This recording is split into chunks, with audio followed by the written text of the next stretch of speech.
আসসালামু আলাইকুম সবাইকে। আজকে আমি বলবো কিয়ামতের একটি বড় আলামত এবং শেষ আলামত। এই আলামতটি না হওয়া পর্যন্ত কিন্তু কিয়ামত হবে না।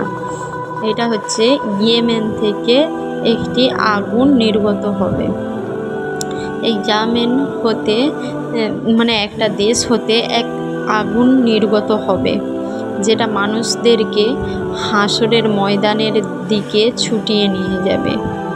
মেরকাতের এক লেখক লিখেছেন, এখানে হাসরের ময়দান বলতে সিরিয়ার জমিনকে বোঝানো হয়েছে, কেননা হাদিস শরীফে আছে যে সিঙ্গা ফুঁকের পর সিরিয়ার জমিনে ময়দানে হাসর অনুষ্ঠিত হবে।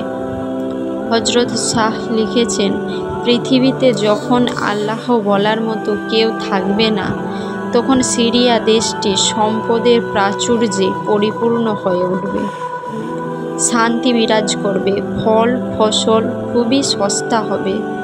অন্যান্য দেশের সকল মানুষ যাবতীয় পণ্য সামগ্রী নিয়ে সিরিয়া অভিমুখে রওনা হবে।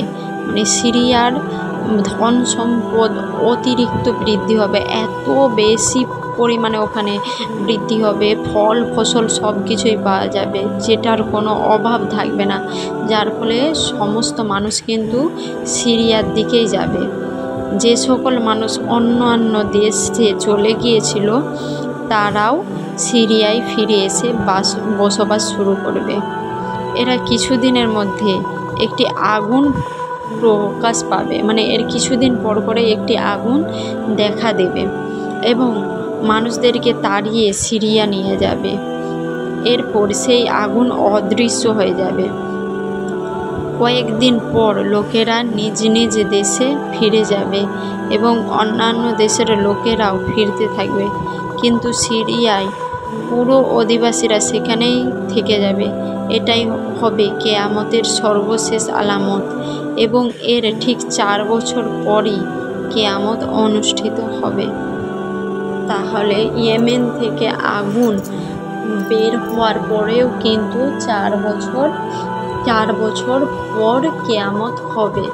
আর কিয়ামতের সর্বশেষ এবং সবচেয়ে বড় আলামত হলো এইটি।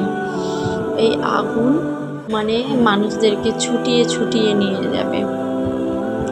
যে পিছু পড়ে যাবে সেই মানুষকে কিন্তু এই আগুন পুড়িয়ে ছারখার করে দেবে এবং যে যাবে। এই আগুনের কথা বলা হয়েছে, মানুষের পেছন আগুন যাবে ধাওয়া করতে করতে।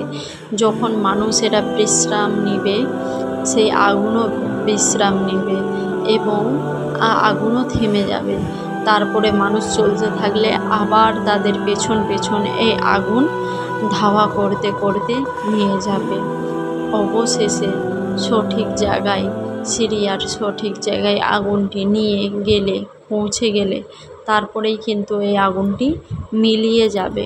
তারপরে মানুষরা কী করবে, আবার যে যার সে তার দেশে ফিরে যাবে। এই দেশে ফিরে যাওয়ার পরে তার ঠিক 4 বছর পর তারপরে 4 বছর পর কিয়ামত অনুষ্ঠিত হবে। তাহলে পশ্চিম দিকে একদিকে বলা হয়েছে, পশ্চিম দিকে সূর্য ওঠার পরেও কিন্তু মানুষ 120 বছর বাস করবে।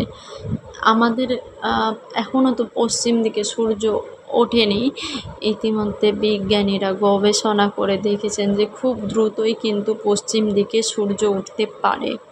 তাহলে এখনও কিন্তু কিয়ামত খুব যে সন্নিকটে চলে এসেছে তা নয়, কিন্তু তার মধ্যেই আমাদের নবীজি বলে গেছেন যে আমার মৃত্যুই হচ্ছে কিয়ামতের বড় আলামত, কিন্তু তার মৃত্যুর পরে 1400 বছর কেটে গেছে।